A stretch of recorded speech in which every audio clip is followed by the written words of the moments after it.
하나님의 크신 은혜가 이 시간 여러분 모두에게 충만하시기를 축복합니다. 아멘. 찬양대가 더 많은 사람들이 함께해서 더 하나님께 영광 돌리는 찬양대가 됐으면 좋겠습니다. 아멘. 오늘 우리가 함께 나누고자 하는 말씀은 바로 호산나라는 말을 이렇게 표현한 것입니다. 하나님 이제 구원하소서. 호산나라고 하는 말이 바로 하나님 이제 구원하소서 이런 뜻을 가지고 있습니다. 오늘을 가리켜서 종려주일이라고 하는데, 종려주일이라고 부르는 이유는 바로 종려나무 가지와 연관되어 있습니다. 예수님께서 6월절에 예루살렘에 들어가시는데 환영하던 사람들이 옷을 벗어서 땅에 깔고 또 종려나무 가지를 흔들었다는 사실에 근거해서 붙여진 이름이 바로 종려주일이라고 하는 이름입니다. 사실은 마태복음이나 누가복음에는 종려나무 가지를 흔들었다는 내용이 정확하게 나오지 않습니다.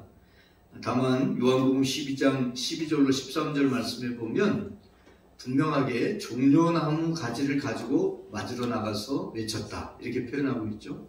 예수께서 예루살렘으로 오신다고 하는 말을 듣고 종려나무 가지를 가지고 맞으러 나가 외치되 호산나 찬송하리로다 라고 외치고 있는 것을 볼 수 있습니다.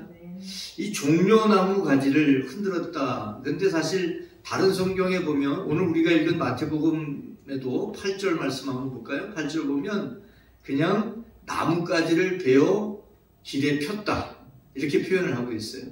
그래서 이 요한복음에서 말씀하고 있는 종려나무 가지를 흔들었다는 그런 의미보다 그냥 나뭇가지를 베어서 길에 펴고, 또 어떤 사람은 흔들기도 했겠지만 그런 표현이 있는데, 이 종려나무 가지를 흔들면서 그러면서 사람들이 환호하면서 외쳤던 것이 바로 호산나라는 말입니다. 9절 보면 따르는 무리가 소리를 높여 얘기하죠. 뭐라고 그럽니까? 호산나 다윗의 자손이여 찬송하리로다. 주의 이름으로 오시는 이여 가장 높은 곳에서 호산나 호산나 하더라 이렇게 말씀을 하고 있습니다. 이 호산나라고 하는 말의 뜻이 이제 구원하소서, 주께 여호와께 간청하오니 이제 구원하소서라고 하는 뜻을 담고 있는데, 그렇죠. 이스라엘을 구원하실 분, 우리를 구원하실 분은 바로 예수 그리스도밖에 없다는 사실을 우리는 믿음으로 고백합니다. 우리를 구원하실 분은 오직 하나님밖에 없으시죠. 바로 그래서 하나님 나를 구원해 주소서, 우리를 구원해 주소서. 사실 이 호산나라고 하는 말이 뜻을 담고 있는 구약의 말씀이 있는데, 시편 118편 25절 말씀을 보면 여호와여 구하옵나니 이제 구원하소서 이런 표현이 있죠. 이게 바로 호산나라고 하는 말이 담고 있는 뜻을 이렇게 풀어놓은 거죠. 여호와여 구하옵나니 이제 구원하소서, 여호와여 우리가 구하옵나니 이제 형통하게 하소서 이렇게 말씀하고 있는데, 바로 이 말씀이 호산나의 뜻을 가장 정확하게 담고 있는 말씀이 바로 시편 118편 25절 말씀 앞에 나오는 그 말씀이에요. 바로 여호와여 구하옵나니 이제 구원하소서라고 하는 말입니다. 호산나, 그렇습니다. 바로 예수님이 우리를 구원하기 위해서 세상에 오셨고 이제 그 사명을 감당하기 위하여 예루살렘에 들어가고 있는 내용의 말씀을 우리가 함께 읽었습니다. 그래서 바로 호산나, 이제 우리를 구원하소서라고 외치는 그 외침은 정확한 외침이었다고 하는 것을 볼 수 있습니다. 오늘 말씀 속에서 우리가 함께 나누고자 하는 첫 번째 말씀은, 예수님은 일부러 나귀를 타셨는데, 나귀 중에서도 나귀 새끼라고 표현하면 우리는 욕하는 것 같죠. 근데 그 어미가 낳은 작은 그 동물을 새끼라고 이렇게 표현을 합니다. 그런데 이제 사실 그 부르는 말들이 따로 있는, 새끼를 부르는 표현이 따로 있는 것들도 있습니다. 그죠? 큰 그 개를 부를 때는 그냥 개라고 얘기하죠. 근데 새끼를 부를 때 뭐라고 해요? 강아지 그렇게 하죠. 또 소도 마찬가지입니다. 소도 소라고 하는데 새끼를 부를 때는 송아지 이렇게. 말도 마찬가지죠. 말도 말하지 그렇게 하는 게 아니라 망하지 그렇게 부릅니다. 그래서 부르는 그 이름들이 있는 것을 볼 수 있는데, 바로 예수님께서는 나귀 중에서도 나귀 새끼를 타고 들어가셨다고 표현을 하고 있습니다. 군중들은 놀라운 표적을 행하시는 예수님을 어떻게 해서라도 그 예수님을 통해서 많은 유익을 누리기 위해서 예수님을 꼭 붙잡고 싶었습니다. 특별히 예수님께서 오병이어로 5,000명을 먹이시는 기적을 행하시는 그 기적이 끝난 다음에 요한복음 6장 13절 말씀에 보면 예수께서 그들이 와서 자기를 어떻게 해요? 억지로 붙들어 임금, 왕으로 삼으려고 하는 거예요. 예수님이 왕만 되시면 문제가 다 해결되는 거예요. 뭐가 문제가 해결돼요? 먹는 문제가 해결되는 거죠. 그래서 보리떡 5개, 물고기 2마리를 5,000명을 먹였는데 12바구니가 남잖아요. 그뿐이 아닙니다. 병든 자가 예수님 앞에 나가니까 주님께서 그 병든 자를 치료해 주시잖아요. 안진병이를 일으켜 주시죠. 그 나병에 걸린, 문둥병이라고 부르죠. 한센치병에 걸린 사람도 다 치료해 주시고, 그리고 뭐 하혈하던 여인도 치료해 주시고, 뭐 죽은 자까지도 살리시니까 자기들이 가진 모든 문제가 예수님만 계시면, 예수님이 우리의 왕만 되시면 해결될 것 같아서 예수님을 임금으로 삼으려고 했던 것을 볼 수 있습니다. 오늘 말씀 속에서도 종려나무 가지를 흔들며 환영하고 있는데, 사실 종려나무 가지를 흔들고 환영하는 것은 전쟁에서 승리한 왕을 맞이하는 모습입니다. 전쟁터에 나가서 승리하고 돌아오는 왕은 말을 타고 입성합니다. 그 말을 타고 입성하는 전쟁에 승리한 승전한 왕의 그 행렬을 맞이하기 위해서 종려나무 가지를 가지고 흔드는 거예요. 그런데 오늘 말씀해 보면 예수님은 말을 타고 입성하시는 것이 아니라, 예수님이 뭐 말을 타지 못하시겠어요? 얼마든지 말을 준비해서 탈 수도 있겠지만 예수님은 말을 준비해서 타신 것이 아니라 나귀 새끼를 타셨다는 거죠. 7절 말씀에 보면 나귀와 나귀 새끼를 끌고 와서 자기들의 겉옷을 그 위에 얹음에 예수께서 그 위에 타시니 나귀 새끼를 타고 올라가십니다. 사실 나귀라고 하는 것은 전쟁터에는 사용하기 어려운 동물이에요. 짐을 나르거나 사람이 타고 다니는 데는 사용되지만 전쟁하는 데는 사용하기 어려운 동물이 나귀인데, 예수님께서는 굳이 일부러 나귀를 타셨다는 사실입니다. 사실 이스라엘 백성이 원했던 왕은 다윗과 같은 용장, 전쟁에 나가서 승리하고 나라를 그 다른 나라의 압제로부터 구원해주고 이런 왕을 원했던 것입니다. 그런데 예수님은 오늘 우리에게 전혀 다른 모습으로 아주 나귀 중에서도 큰 나귀가 아니라 어린 나귀 새끼라고 표현하고 있는 어린 나귀의 그 등에 타시고 예루살렘으로 올라가고 있다고 하는 사실입니다. 바로 그분은 구원을 베푸시는 왕이시지만 겸손한 왕이라고 하는 것을 이렇게 표현하고 있는 것입니다. 그래서 나귀를 타고 예수님이 입성하고 계신 것을 볼 수 있는데, 사실 이것은 메시아에 대한 예언의 말씀, 스가랴 9장 9절에 있는 말씀, 그 말씀을 그대로 이루시기 위해서 이렇게 하신 거예요. 보라, 내 왕이 내게 임하시나니 그는 공의로우시고 구원을 베푸시고 겸손하여서 뭘 타요? 나귀를 타십니다. 또 나귀의 작은 것, 곧 나귀 새끼니라, 이렇게 표현을 하고 있죠. 바로 이 말씀 그대로 예수님께서는 바로 우리를 구원하는 겸손한 왕으로서 우리를 구원하는 일을 하시는 바로 메시아라는 것을 증명하고 있다는 사실입니다. 그래서 예수님은 일부러 나귀 새끼를 타고 입성하신 것을 볼 수 있습니다.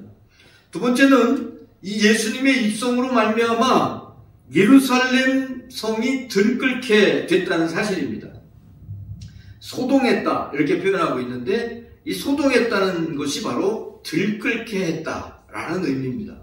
막 사람들이 난리가 난 거죠. 뭐 때문에 난리 났어요? 예수님이 예루살렘에 오셨다는 사실 때문에 막 그냥 사람들이 들끓듯이, 여러분 막 끓듯이, 물이 막 끓으면 막 그냥 이렇게 다 위로 막 올라가잖아요. 그죠? 가만히 있던 것이. 그와 마찬가지로 예루살렘이 그러했다는 거예요. 그래서 이 소동했다는 표현을 바로 그 현대어 성경을 보니까 들끓게 했다 이렇게 표현을 하고 있어요.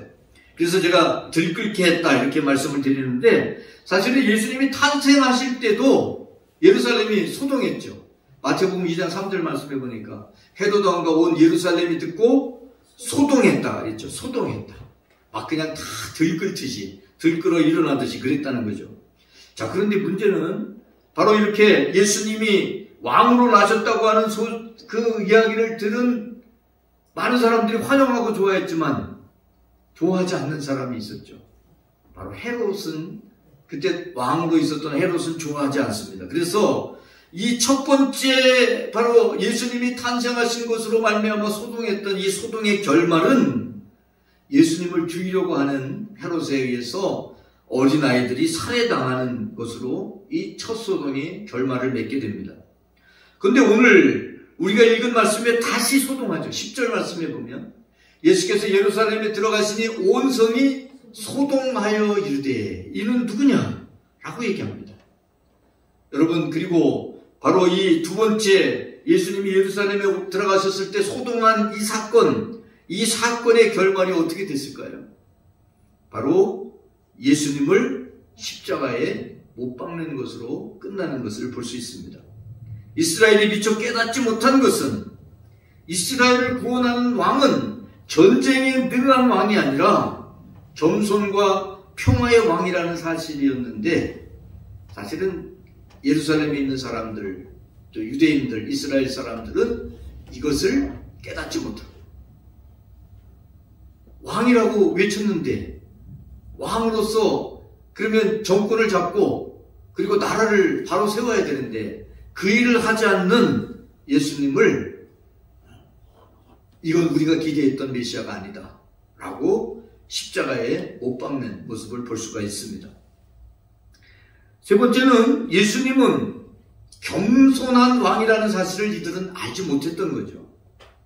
예수님께서는 이미 자신에 대해서 이렇게 천명합니다. 마태복음 11장 29절 말씀해 보니까 나는 마음이 온유하고 겸손하다. 이게 바로 예수님의 모습이에요. 그래서 예수님을 겸손의 왕이라고 말씀하고 있는데, 뿐만 아니라 예수님은 이사야 42장 3절 말씀에 보면 상한 갈대도 꺾지 않으시고 꺼져가는 등불도 끄지 아니하시고 진실로 정의를 시행하시는 왕이에요.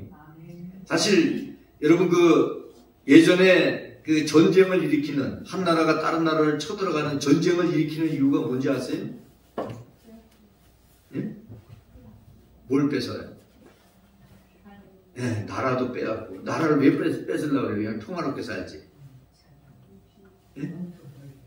예, 여러분, 일본이 독도는 자기네 땅이라고 이제 초등학교 교과서에도 다 올린다는 그런 뉴스를 보는데 왜 그래요? 왜 영토를 넓히면 뭐 좋아요? 관리하기만 힘든 거 아니에요? 예?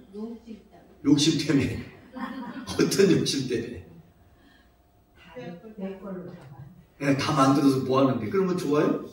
뭐가 좋아? 여러분, 독도 부근이 굉장히 풍부한 어로 자원과 여러 자원들이 거기 있어요. 그냥 독도 별것도 아니에요. 그냥 돌멩이로 된 섬인데 그것을 굳이 가지려고 하는 것은 거기에 있는 자원들 때문에 그런 거예요. 여러분, 전쟁을 일으켜서 다른 나라를 점령하면 그 안에 있는 것들을 다 자기들이 차지하는 거예요. 거기 있는 자원이든 뭐 금은보화든 아니면 거기서 나는 그 농산물이든 모든 것들을 다 차지하기 위해서 전쟁을 하는 거예요. 그래서 가서 다 뺏는 거예요. 이스라엘 백성들이 원했던 것들, 그래서 약한 자들은 손 필요 없어요. 상한 갈대 필요 없어요. 상한 갈대는 다 잘라버려야 돼요. 꺼져가는 등불은 어떻게 해야 돼요? 꺼버려야 돼요. 그게 그 세상의 권력자들, 왕이 하는 일이에요. 다른 나라를 점령하기 위해서 하는 일이에요. 그런데 예수님께서는 그렇지 않다는 거죠. 상한 갈대를 꺾지 않아요. 꺼져가는 등불도 끄지 않아요. 진실로 정의를 시행하는 그런 왕, 겸손의 왕, 그분이 바로 예수님이라는 사실이에요. 그러니 예루살렘은 이런 겸손한 왕을 좋아하지 않습니다. 지금 로마의 지배를 받고 있는데 로마를 물리치고 바로 이 이스라엘을 독립시킬 수 있는 왕이 필요한 거예요. 나귀를 타신 예수님과 함께 행진했던 제자들조차도 예수님이 잡히실 때 다 예수님을 버립니다. 예수님은 모두에게 버림을 받으셨습니다.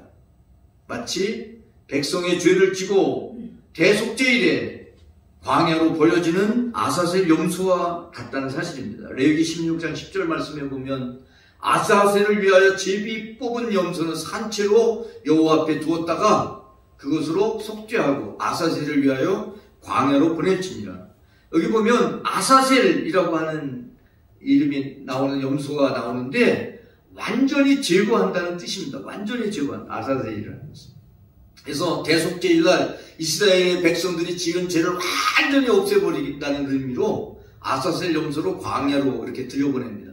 근데 광야로 들여보내면 염소가 광야에 들어가면 어떻게 돼요? 죽죠. 먹을 것이 없어서 죽고 또 맹수에게 잡혀서 죽습니다. 그러니까 이 아사셀 염소는 이스라엘 백성들의 죄를 대신 지고 광야에 들어가서 죽는 염소가 아사셀 염소예요. 근데 예수님께서 마치 이 아사셀 염소처럼 우리의 죄를 다 지시고 모두에게 버림받고 그리고 십자가에 달려 돌아가심으로 우리의 죄를 대속하시는 사역을 감당하셨다는 사실입니다. 예루살렘을 향하는 행렬에는 제자들을 비롯한 많은 무리들이 따랐습니다.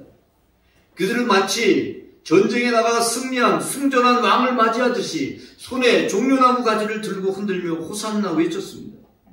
그들의 기대는 다윗과 같은 강력한 왕권을 가진 왕을 원했습니다. 그래서 바로 야고보와 요한의 어머니, 그 어머니가 주님의 나라가 임하시면 내 아들 하나는 오른편에, 아들 하나는 야고보와 요한 하나씩 예수님의 좌우편에 앉게 해주십시오. 왕이 되면 좌의정, 우의정이 되게 해달라고 부탁하잖아요. 그러니까 이들이 얼마나 예수님이 하시려고 하는 것을 얼마나 알지 못하는, 어떻게 보면 참 주님의 그 구원 사역에 얼마나 무지했는가 하는 것을 보여주는 거죠. 이스라엘 백성들은 강력한 왕을 원했습니다. 그러나 예수님을 따르는 일행이 또 예수님을 맞이하는 예루살렘 사람들이 원하지 않는 길을 가셨습니다.